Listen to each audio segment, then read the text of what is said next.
There is nothing the power of God cannot change. Certains disent prêcher la foi, mais vivent comme des rois, pendant que Steve Jobs construit un empire valant des milliards grâce à Apple. D'autres bâtissent dans l'ombre des fortunes encore plus impressionnantes. Non pas avec des innovations technologiques, ou encore des investissements risqués, mais avec la parole. Une parole capable de rassembler des foules, de générer des millions, et de construire de véritables empires. Dans cette vidéo, nous plongeons dans le dossier des pasteurs les plus riches du monde. Et à la fin, vous pourrez décider vous-même lequel ressemble le plus à un redoutable entrepreneur ou à un homme de Dieu. Creflo Dollar. Un pasteur pas comme les autres.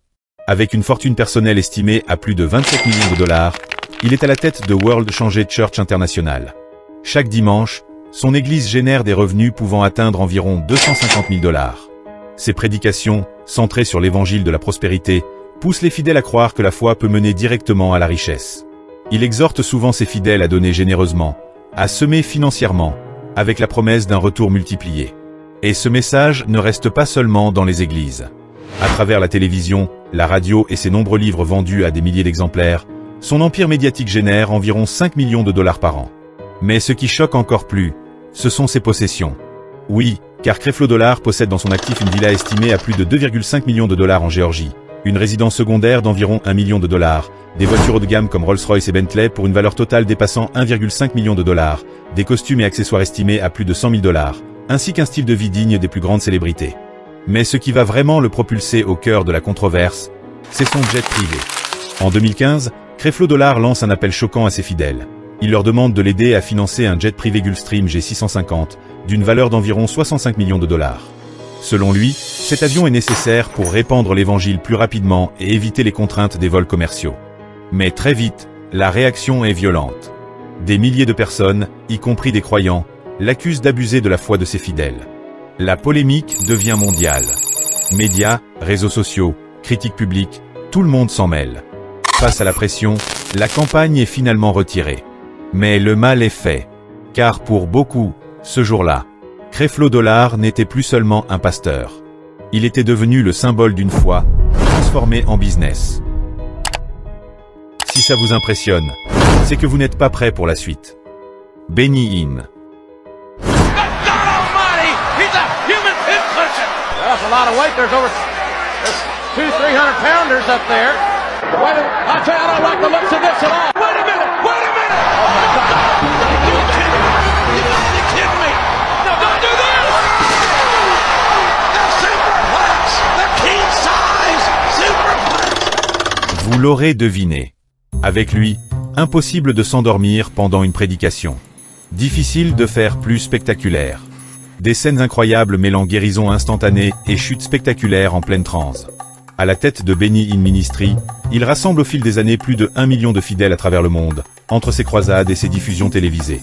Le pasteur Benny Hinn possède une fortune personnelle estimée à environ 70 millions de dollars, et grâce à ses croisades internationales, ses émissions télévisées, ses dons et ses livres, il génère chaque année près de 12 millions de dollars. Mais comme pour beaucoup, ce sont ses possessions qui attirent l'attention.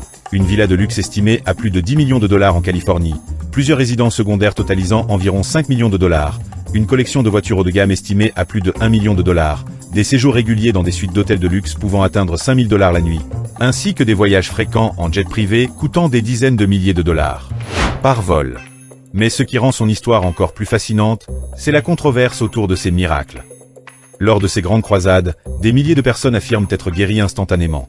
Des fauteuils roulants abandonnés, des malades qui marchent, des foules en larmes, des images puissantes, presque irréelles. Pourtant, derrière ces scènes spectaculaires, plusieurs enquêtes viennent semer le doute.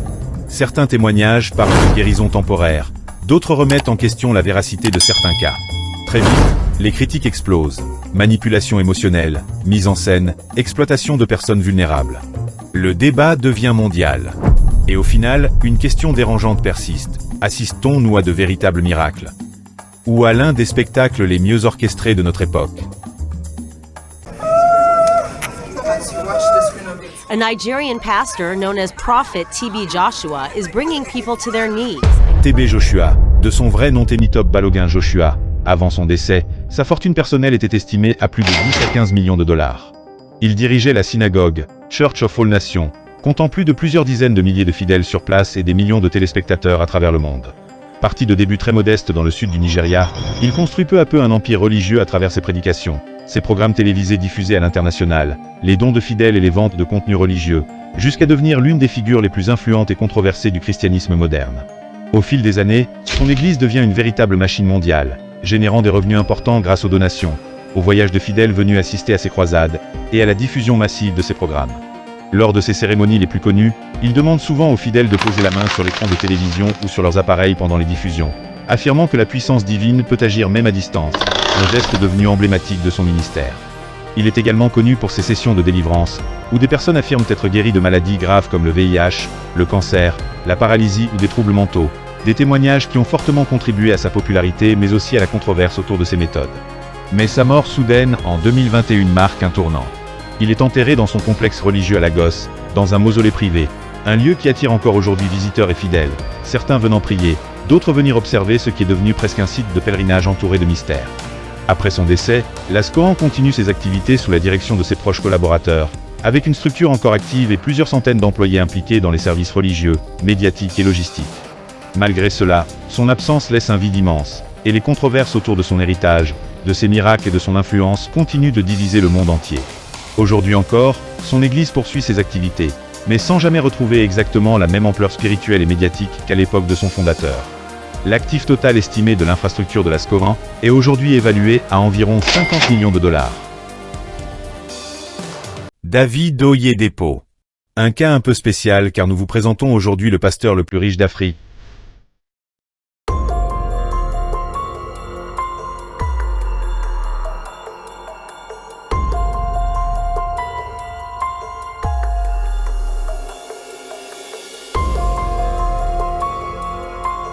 Fondateur de la Living Faith Church Worldwide, aussi appelée Winners Chapel, avec une fortune estimée à environ 150 millions de dollars. À son nom est associé le gigantesque Faith Tabernacle, situé à Ota au Nigeria, un temple impressionnant comptant plus de 50 000 places. Souvent cité parmi les plus grandes églises du monde en termes de capacité. Lors de sa construction, de nombreux commentaires ont circulé, certains parlant d'un projet impossible devenu réalité, d'autres y voyant un symbole de puissance spirituelle et financière sans précédent en Afrique. Ce bâtiment est régulièrement évoqué dans des discussions autour des records mondiaux d'infrastructures religieuses, notamment pour sa rapidité de construction et son ampleur. Au-delà de son église, il dirige un vaste empire éducatif. Parmi les plus connus, on retrouve Covenant University, Ota, Nigeria, et Landmark University, Omuaran, Nigeria, ainsi que plusieurs établissements secondaires affiliés. Ces universités figurent parmi les institutions privées les plus prestigieuses du Nigeria, connues pour leur discipline stricte et leurs frais élevés, qui participent fortement au financement global du système. Cet ensemble éducatif et religieux lui permettrait de générer des revenus estimés à environ 30 à 50 millions de dollars par an, provenant des dons, des inscriptions scolaires, des publications et des activités internes de son organisation. Une grande partie de cette puissance financière repose aussi sur la vente de livres, de formation et de programmes éducatifs obligatoires dans ces établissements. Côté bien personnel, il est souvent associé à plusieurs résidences luxueuses, principalement au Nigeria et à l'étranger. Parmi les plus citées, on parle de grandes maisons situées à Ota et à Lagos, estimées chacune à plusieurs millions de dollars, avec des propriétés qui pourraient atteindre entre 3 et 10 millions de dollars selon leur taille et leur emplacement. À cela s'ajoute son jet privé, souvent mentionné dans les débats, évalué à environ 30 à 40 millions de dollars. Un symbole régulièrement mis en avant lorsqu'on parle des pasteurs les plus riches du continent. Mais derrière cette réussite impressionnante, une critique revient souvent, celle d'un homme qui aurait construit un véritable empire où la frontière entre foi et argent devient difficile à distinguer. Pour ses détracteurs, cette réussite soulève une question centrale. Peut-on vraiment séparer la spiritualité d'un système aussi puissant financièrement? Après avoir vu le pasteur le plus riche d'Afrique, nous vous présentons maintenant le pasteur le plus riche du monde. Contrairement à Creflo Dollar, souvent au centre des débats pour ses appels de dons destinés à financer un jet privé, lui en possède déjà plusieurs et dispose même d'une flotte aérienne privée utilisée pour ses déplacements internationaux. Avec une fortune personnelle estimée à plus de 760 millions de dollars, Kenneth Copeland est aujourd'hui largement cité comme le pasteur le plus riche du monde. Une richesse qui lui permet de rivaliser avec certains grands noms du monde des affaires, tout en restant une figure centrale du mouvement de la prospérité. Fondateur de la Kenneth Copeland Ministry, il est au cœur d'un vaste empire médiatique composé de diffusions télévisées, de streaming, de dons reçus en continu, de livres et de contenus audio qui contribuent largement à sa fortune. Ses revenus annuels sont souvent estimés à plusieurs dizaines de millions de dollars par an, alimentés principalement par ses programmes religieux et les contributions de ses fidèles à travers le monde. Son enseignement est souvent résumé par une idée forte et controversée. Crois plus grand. Donne plus grand et tu recevras plus grand. Une philosophie qui a autant de partisans que de critiques. Côté style de vie, il possède plusieurs propriétés luxueuses, dont une résidence au bord d'un lac au Texas, souvent estimée à plusieurs millions de dollars et située sur un vaste terrain appartenant à son organisation religieuse. Grâce au statut religieux de son organisation, plusieurs de ses biens et infrastructures seraient partiellement exonérés de taxes aux États-Unis. Son organisation comprend également des infrastructures médiatiques, des studios d'enregistrement et des hangars pour ses déplacements aériens privés. Mais ce qui attire le plus l'attention reste son usage d'avions privés, qu'il justifie en affirmant que cela est nécessaire pour son ministère mondial. Une de ses déclarations les plus controversées, souvent reprise sur Internet, affirme qu'il refuse les vols commerciaux qu'il compare à des lieux spirituellement impurs. Une phrase qui a énormément alimenté les critiques et les débats autour de son mode de vie.